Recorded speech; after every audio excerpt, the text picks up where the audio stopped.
नेताजी सुभाष चंद्र बोस ने तो नारा दिया कि तुम मुझे खून दो मैं तुम्हें आजादी दूंगा, लेकिन आज बहुत से नेता कहते हैं तुम मुझे आजादी दो, खून तो मैं तुम्हारा ले ही लूंगा। जितने प्यारे बापू हमको बलिदानी भी प्यारे हैं। कोई कलम नहीं चाहेगी गांधी का अपमान लिखे, सत्य अहिंसा वाली पावन आंधी का अपमान लिखे। और माना बापू शांति अहिंसा की राहों के राही थे, काला पानी वाले भी तो मां के वीर सिपाही थे। कि मातृभूमि को दिलाने मुक्ति जो कमाया, नाम बलिदानी शौर्य की सच्चाई को नमन है। और जिसने अमर क्रांति ज्वाल को जन्म दिया, ऐसी पुण्य कोख वाली माई को नमन है। और वरमाल की बजाय फांसी को गले में डाला, भगत की क्रांति तरुणाई को नमन है जी। भगत की क्रांति तरुणाई को नमन है जी। भगत की क्रांति तरुणाई को नमन है जी। पत्नी में लड़ाई हो गई तो पत्नी ने जो पति से डायलॉग मारा, वही अपने आप में अद्भुत डायलॉग था। पत्नी ने पति से कहा कि देख दीपू के पापा, अगर तू झूठ बोल रहा तो भगवान तुझे अभी उठा ले, और मैं झूठ बोल रही हूं तो मुझे विधवा कर दे।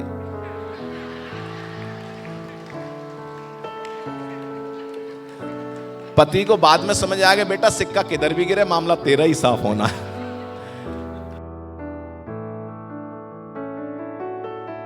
नेताजी सुभाष चंद्र बोस ने तो नारा दिया कि तुम मुझे खून दो मैं तुम्हें आजादी दूंगा, लेकिन आज बहुत से नेता कहते हैं तुम मुझे आजादी दो, खून तो मैं तुम्हारा ले ही लूंगा।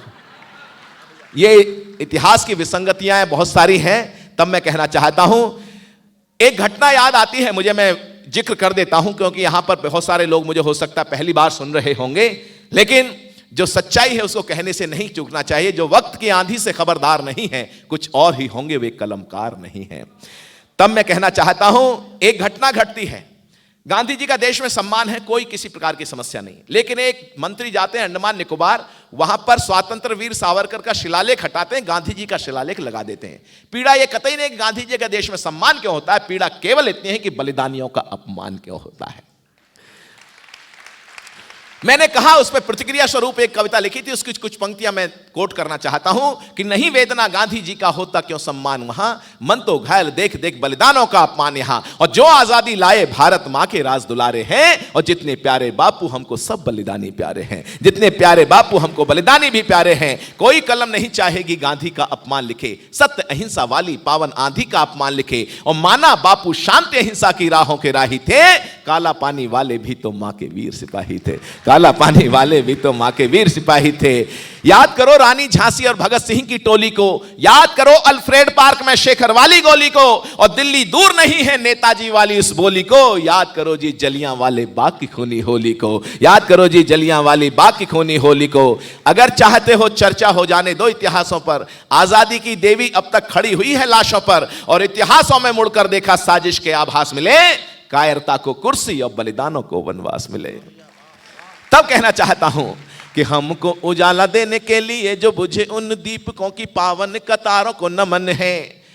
मैं जो पढ़ रहा हूं शायद ये बहुत सारे कवि सम्मेलनों में आपको सुनने के लिए नहीं मिलता होगा, ना मिलेगा, क्योंकि देशभक्ति कविता कहीं बाहर पढ़ना ये अपने आप में एक अनुभव का विषय होता है।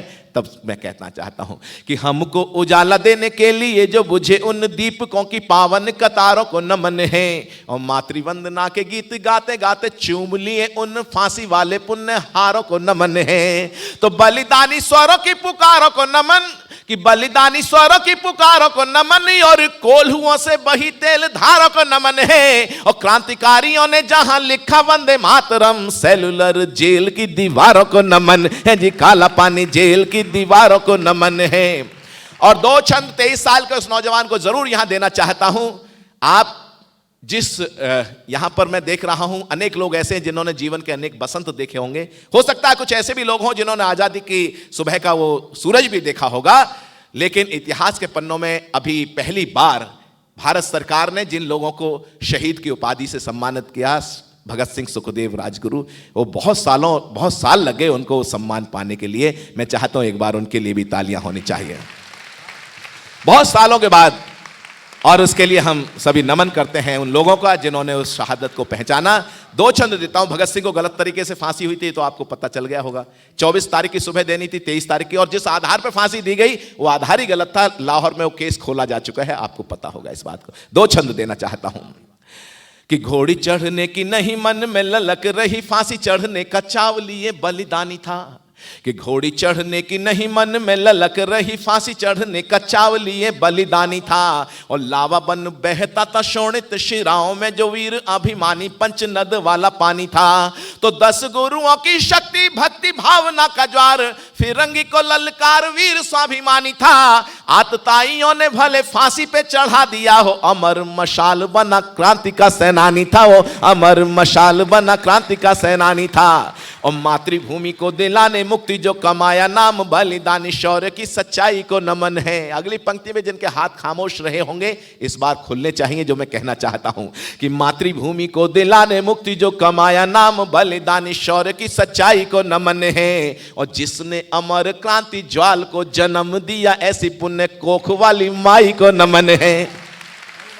कि जिसने अमर क्रांति ज्वाल को जन्म दिया, ऐसी पुण्य कोख वाली माई को नमन है। तो इनकलाब जिंदाबाद वाले घोष को नमन, आजादी के युद्ध के कन्हाई को नमन है। और वरमाल की बजाय फांसी को गले में डाला, भगत की क्रांति तरुणाई को नमन है जी, भगत की क्रांति तरुणाई को नमन है जी, भगत की क्रांति तरुणाई को नमन है जी, भगत की क्रांति तरुण। हाँ,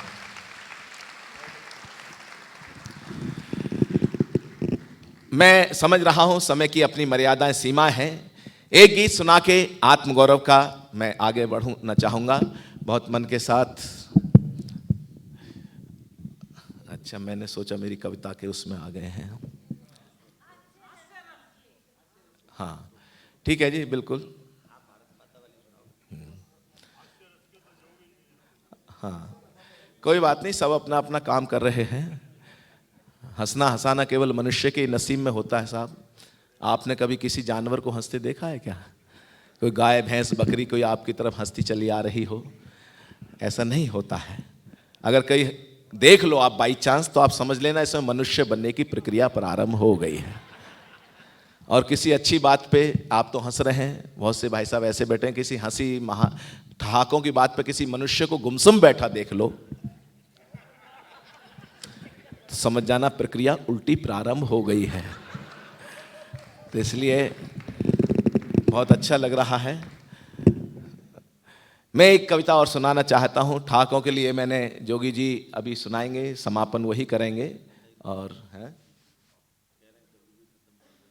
अच्छा चलो ठीक है। छोटे छोटे बच्चे की बात बता रहा था। हरियाणा में तो पति पत्नी में भी बड़े डायलॉग अच्छे होते हैं। ये बता रहे थे जोगी जी मुझे, पति पत्नी में लड़ाई हो गई तो पत्नी ने जो पति से डायलॉग मारा वही अपने आप में अद्भुत डायलॉग था। पत्नी ने पति से कहा कि देख दीपू के पापा, अगर तू झूठ बोल रहा तो भगवान तुझे अभी उठा ले, और मैं झूठ बोल रही हूं तो मुझे विधवा कर दे।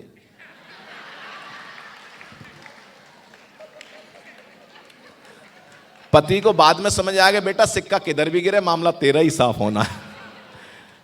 नहीं, सच में ही ऐसी स्थितियां होती हैं। हरियाणा के बच्चे क्या बड़े इंटेलिजेंट होते हैं। वो घटना मुझे याद आ गई, किसी बच्चे का रिजल्ट आने वाला था तो उसके पापा ने कहा, पिता ने, कि देख 3 साल से एक क्लास में फेल हो रहा है, अगर इस बार फेल हो गया तो मुझे अपना पापा मत कहना, अपना डैडी मत कहना। अगले दिन रिजल्ट लेके आ गया, खड़ा हो गया तो पूछा क्या हुआ? बोलना छोड़ना राम प्रसाद, क्या करेगा पूछ के।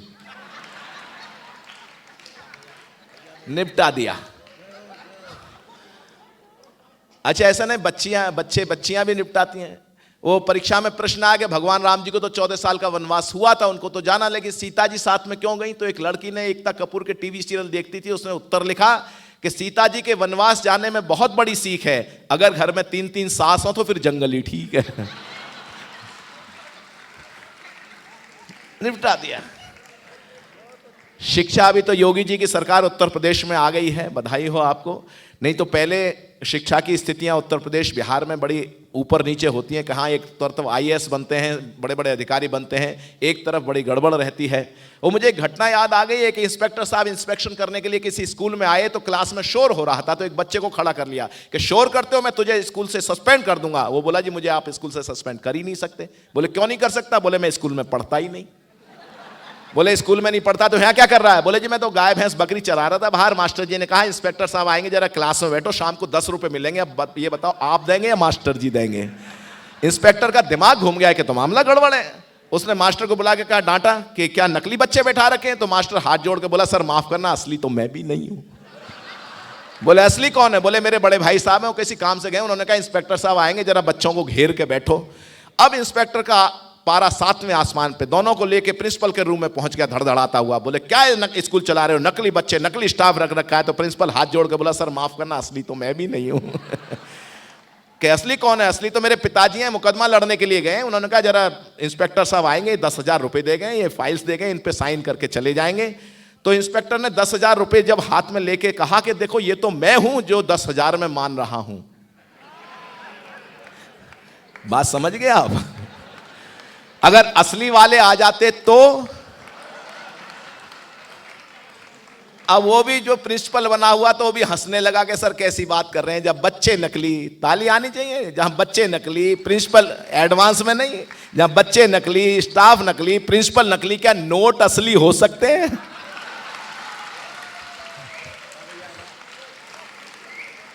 तो ऐसी स्थितियां होती हैं साहब, क्या करेंगे। शिक्षा के क्षेत्र में भी बहुत कुछ भारत पहले से थोड़ा सा प्रगति कर ही रहा है। अब जोगी जी मेरे को बता रहे थे ये कभी कभी सत्यनारायण की कथा भी करते हैं। हाँ नहीं सही मजाक नहीं कर रहा, कभी सत्यनारायण की कथा भी करते हैं। एक किसान ने खेत खरीदा तो इनके पास पहुंच गए, पंडित जी कथा करानी है। बोले भी कर देंगे। बोले जी खेत में करवानी है? बोले खेत में कर देंगे। बोले रात में करवानी है? बोले रात में कर देंगे। सारी शर्त मान के पहुंच गए। गर्मियों के दिन थे, ठंडी ठंडी हवा चल रही थी, 9 बजे का समय था। उधर तो हवा के झोंके आ रहे थे, उधर इनको नींद के झोंके आने लगे। सामने ऐसे ही लोग बैठे हुए थे, वो देख रहे पंडित जी को नींद आ रही है। उधर तेज हवा का झोंका है, किताब के पन्ने उड़ गए। अब पन्ने उड़ गए, 2 घंटे में कथा खत्म हुई। तो किसान बिगड़ गए, पंडित जी आज आपने कैसी कथा की है? बोले कथा तो ठीक है, क्या हुआ? बोले इसमें लीलावती कलावती तो आई नहीं। अब ये बड़े परेशान के यार, दान दक्षिणा का समय और बात बिगड़ गई है। तो इन्होंने समझाया किसान को, अगर आपको भी समझ आया तो बताइएगा। इन्होंने समझाया कि देखो चौधरी साहब, ये लीलावती कलावती खानदानी महिलाएं रात बिरात के खेत खलियान पे नहीं आती जाती हैं। कथा करानी है तो घर पे करवाओ, फिर लीलावती कलावती उमावती यानी मायावती तक आएगी। आप एक बार जोरदार तालियां बजाइएगा। बहुत अच्छा मन के साथ आप सुन रहे हैं।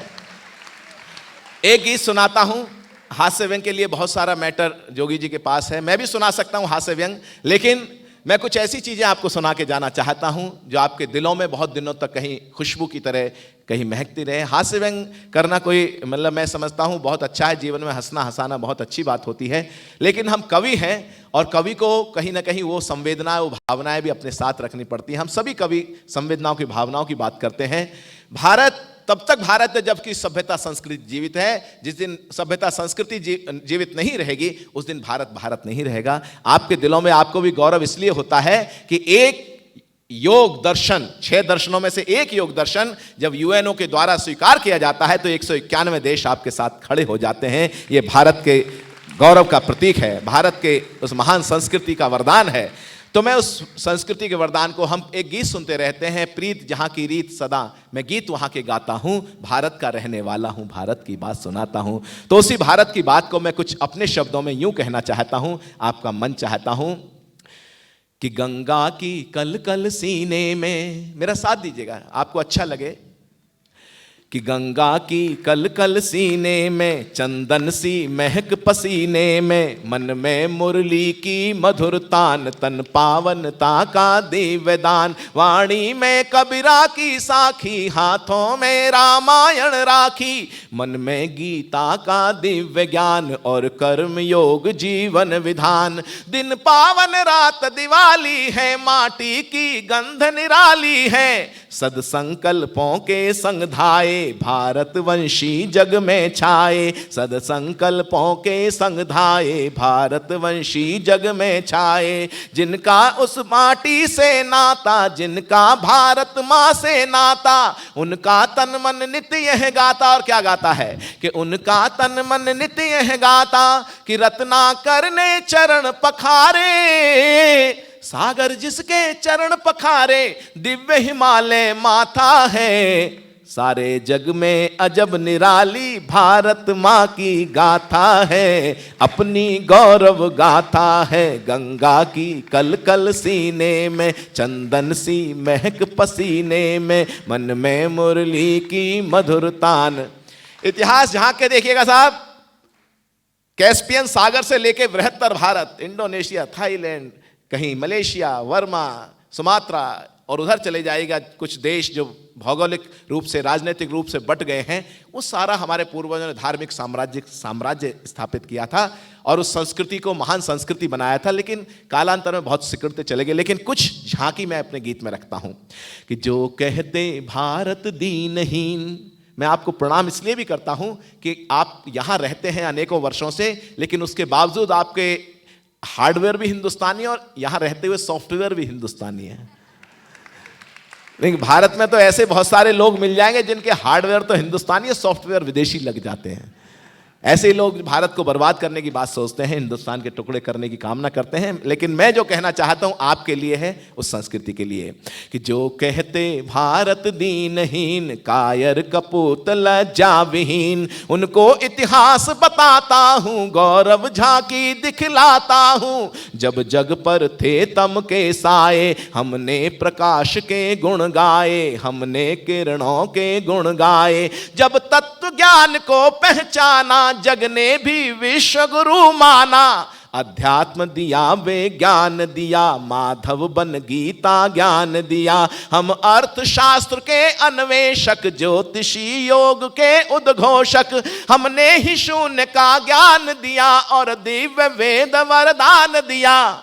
सागर मंथन पुरुषार्थ किया और योग क्षेम चरितार्थ किया। नालंदा हो या तक्षशिला, मन को शिक्षा से दिया मिला। ऋषियों मुनियों के अनुगामी, मानवता के हम सहगामी। संस्कारों के हम चिर साधक, मां परम शक्ति के आराधक। सेवा सत्कार समर्पण है। क्या है मूल तत्व भारतीय संस्कृति का? मन तक बात पहुंचे बताइएगा कि सेवा सत्कार समर्पण है, मानवता हित सब अर्पण है। तो जिसके आंचल में पलने को, जिसके आंचल में पलने को लेता जन्म विधाता है। सारे जग में अजब निराली भारत माँ की गाथा है, अपनी गौरव गाथा है। गंगा की कल कल सीने में, चंदन सी महक पसीने में, मन में मुरली की मधुरता।